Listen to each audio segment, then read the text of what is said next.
दक्ष Navodaya academy में आप सभी का स्वागत है। आज पढ़ेंगे हम प्रेजेंट कंटिन्यूअस टेंस।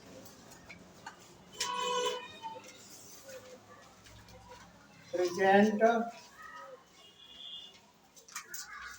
कंटिन्यूअस, ठीक है। प्रेजेंट कंटिन्यूअस टेंस इसका मतलब होता है पूर्ण रूप से जारी करना। क्या करना? पूर्ण रूप से जारी करना। इसकी पहचान होती है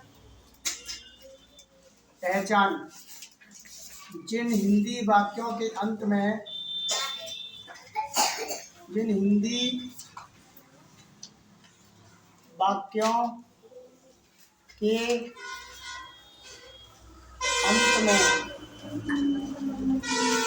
रहा है, रही है, रहे हैं आदि शब्द आते हैं, ठीक है। इसका रूल होता है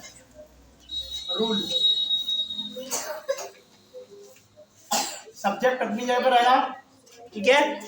सब्जेक्ट अपनी जगह पर रहेगा, फिर प्लस इज आर एम, फिर प्लस ये क्या हो गई? ये क्या हो गई?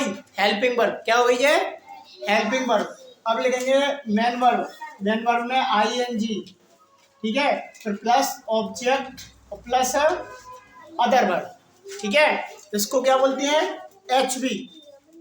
एच बी का मतलब क्या होता है? हेल्पिंग वर्ब, एच बी, ठीक है। इसको बोलते हैं मुख्य क्रिया। इसको बोलते हैं ऑब्जेक्ट और इसको बोलते हैं अन्य शब्द, अदर वर्ड, ठीक है। और ये हो गई हेल्पिंग वर्ब, इसको क्या बोलते हैं? कर्ता, ठीक है। देखो हमेशा ध्यान रखना है ये किस में आएगा? ही सी में, ही सी इट में, और कोई भी नाम होगा तो, ठीक है। और ये किस में आएगा? यू के साथ, वी के साथ, दे के साथ, ठीक है। और ये हमेशा लगेगा आई, ठीक है। अब इसके दो एग्जांपल देखते हैं, एक इसका, एक इसका, एक इसका। 3 एग्जांपल देखते हैं, ठीक है। देखो सबसे पहला एग्जांपल देखेंगे हम,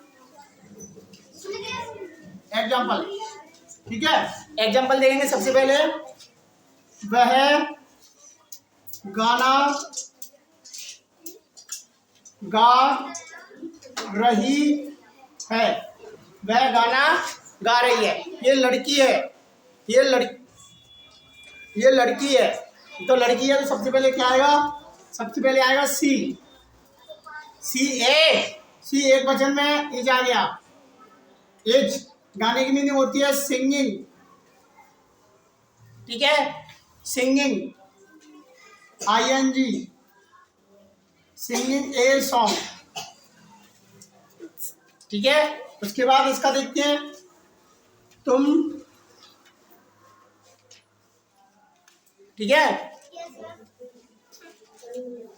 बाजार जा रहे हो, तुम बाजार जा रहे हो, ठीक है। जब भी कोई भी वाक्य हो, अगर एक वचन होगा तो इज लगेगा, बहुवचन होगा तो क्या लगेगा? आर लगेगा। और आई के साथ हमेशा ध्यान रखना है, आई के साथ क्या आता है? एम, ठीक है। जैसे तुम बाजार जा रहे हो तो ये है अपना प्लूरल वाक्य,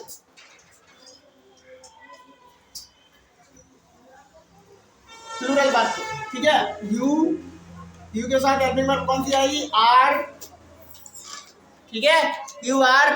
अब जाने की मीनिंग, गोइंग, कहाँ जा रहे हो? टू मार्केट,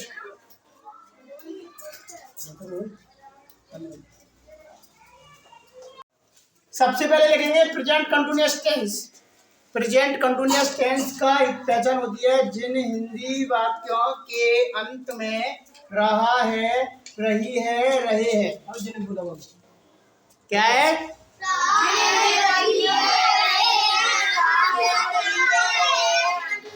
सब्जेक्ट होता है रूल। सब्जेक्ट किसको बोलते हैं? कर्ता को। किसको बोलते हैं? कर्ता। ये क्या होती है? Helping verb. इज किसके साथ आता है? एक वचन के साथ। आर किसके साथ आता है? बहुवचन के साथ। आई किसके साथ आता है? एम के साथ में। आई के साथ क्या आएगा? एम। और बाकी में क्या लगेगा? Object other word. जैसे हमने यहाँ लिखा है वह गाना गा रही है, ये टेंस, ये कौन सा टेंस हो गया? एक वचन हो गया, प्रेजेंट कंटीन्यूअस टेंस हो गया। समझ रहे हो? अब यहाँ हम एक टेंस और लिख रहे हैं, तो बताना मैं।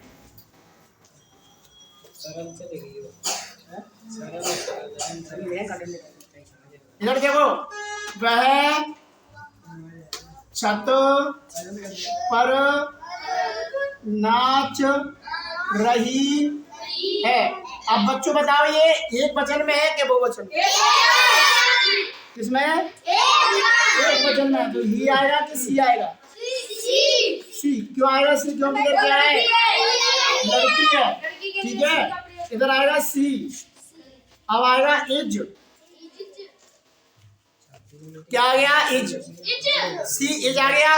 उसके बाद क्या आएगा? देखो, अपने पास सब्जेक्ट हो गया, हेल्पिंग वर्ब हो गई, और अब बारी किसकी है? वर्ब की। डांस। डांसिंग। डांस में क्या लग जाएगा? ई हट के क्या लग जाएगा? आईएनजी। ई को क्यों हटाएंगे? क्योंकि ई क्या है? ई अपना वोवल शब्द है, तो ई को हटा के आईएनजी लगाएंगे। समझ रहे हो ना? अब अगला देखेंगे, कहाँ पर नाच रही है?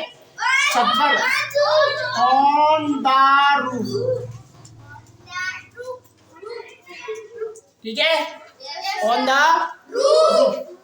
अब एक और देखते हैं, मैं भोपाल जा रहा हूँ।